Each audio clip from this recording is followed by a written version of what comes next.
ప్రభుత్వ ఉద్యోగాలు ఇప్పిస్తామంటూ ఆదిలాబాద్ జిల్లాలో నిరుద్యోగులను మోసం చేసిన 3 సభ్యుల ముఠాను పోలీసులు అరెస్ట్ చేశారు.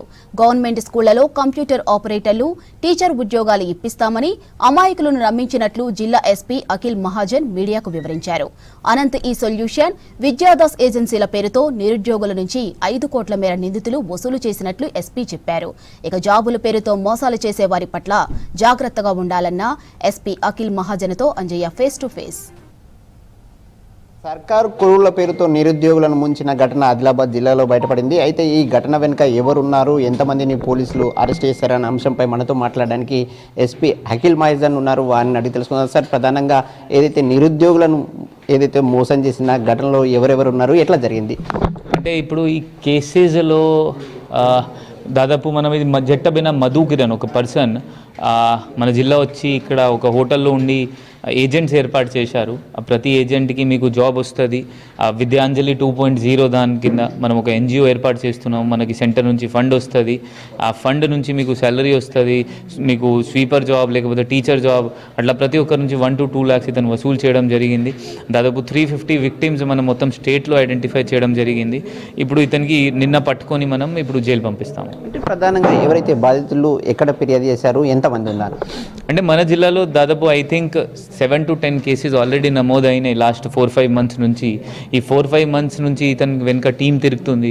ఇతను ఢిల్లీ, బెంగళూరు, తమిళనాడు తిరుగుతూ ఉంటారు. ఇట్లయినా ఫ్రాడ్ చేయడానికి, కొత్త కొత్త అలవాటు స్కీమ్స్ డెవలప్ చేయడానికి.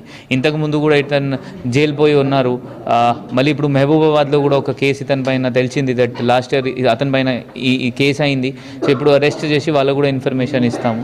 అంటే ప్రధానంగా వీళ్ళు ఎట్లా నిరుద్యోగులను మోసం చేస్తారు? అపాయింట్మెంట్ లెటర్స్ కూడా ఇస్తున్నారు. ఏ విధంగా ఇచ్చారు?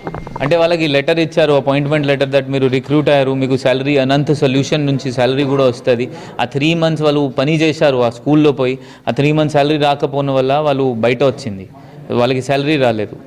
ఈ ఏదైతే నిరుద్యోగులను మోసం చేసిన ఘటనలో విద్యాశాఖకు సంబంధించిన అధికారులు కానీ, ఎవరైతే ప్రిన్సిపల్స్ కానీ, వాళ్ళకి ఏమైనా సంబంధం ఉందా? అంటే సంబంధం ఏం మనకి బయట రాలేదు. అట్లయినా ఏమట్లా ఏం ఇన్ఫర్మేషన్ లేదు. మొత్తం ఎన్ని రూపాయలు వసూలు చేశారు, ఎన్ని కోట్లు వసూలు చేశారు? అంటే దాదాపు 350 విక్టిమ్స్ నుంచి ఒక్కొక్క లక్షలు 2 లక్షలు ఇతను వసూలు చేశారు. సో మేబీ 3.5 to 6-7 crores వరకు ఉండొచ్చు. ఈ సందర్భంగా ఎవరైతే నిరుద్యోగులు గతంలో అనేక సంఘటనలు జరిగాయి ఆదిలాబాద్ జిల్లాలో, అదేవిధంగా కంటిన్యూగా అవుతున్నాయి. మీరు అంతకుముందు కూడా ఏదైతే ఏదైతే చిట్ ఫండ్కు సంబంధించిన విషయంలో కానీ, అదేవిధంగా ఈ ఉద్యోగుల విషయంలో కానీ, మిగతా భవిష్యత్తులో ఏ విధంగా ఉండాలని నిరుద్యోగులకు ఒక సూచన చేశారు? దయచేసి ఎవరైనా మీకు చెప్తే దట్ మీకు 1 lakhs ఇస్తే 2 lakhs ఇస్తే మీకు కాంట్రాక్చువల్ జాబ్ ఇస్తాము, రిమ్స్లో జాబ్ ఇస్తాము, లేకపోతే మీకు ఎక్కడైనా జాబ్ పెడతాము, అది అన్ని తప్పు ఉంటుంది. దయచేసి మీరు అది ప్రొసీజర్ ప్రకారం ఎగ్జామ్ ఇవ్వాలి. ఆ ప్రొసీజర్ ప్రకారం ఆ నోటిఫికేషన్ వస్తుంది, మీకు జాబ్ అట్లయినా వస్తుంది. ఎవరైనా మీకు చెప్పి మీకు కాంట్రాక్చువల్ జాబ్, దుర్గం శేఖర్ ఉన్నారు, అట్లా అందరి నుంచి డబ్బులు వసూలు చేశారు, నేను మీకు జాబ్ ఇప్పిస్తాము. బట్ చాలామంది అట్లా విక్టిమ్స్ 10-20 విక్టిమ్స్ లోకల్ పోలీస్ స్టేషన్లో పోయి కలిశారు. ఇతను కూడా అట్లా చేశారు. ఇతను దాదాపు 350 members నుంచి డబ్బు వసూలు చేశారు. సో దయచేసి ఎవరైనా మీకు చెప్తే దట్ మీకు డబ్బు ఇస్తే మీకు జాబ్ వస్తుంది, 100% జాబ్ ఫ్రాడ్.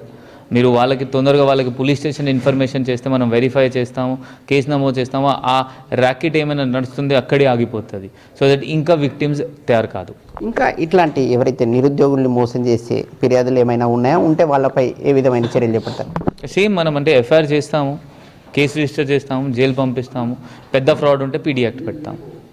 ఇది ఎస్పీ అఖిల్ మహాజన్ చెప్తున్నమాట. ముఖ్యంగా ఎవరైతే నిరుద్యోగుల్ని మోసం చేస్తారో వారిపై కఠినంగా వ్యవహరిస్తాం, అదేవిధంగా కఠినంగా వ్యవహరించడమే కాదు పీడీ కేసులను కూడా నమోదు చేస్తామని ఆయన హెచ్చరిస్తున్నారు. కెమెరామెన్ విఠల్తో అంజయ్య, V6 న్యూస్, ఆదిలాబాద్ జిల్లా.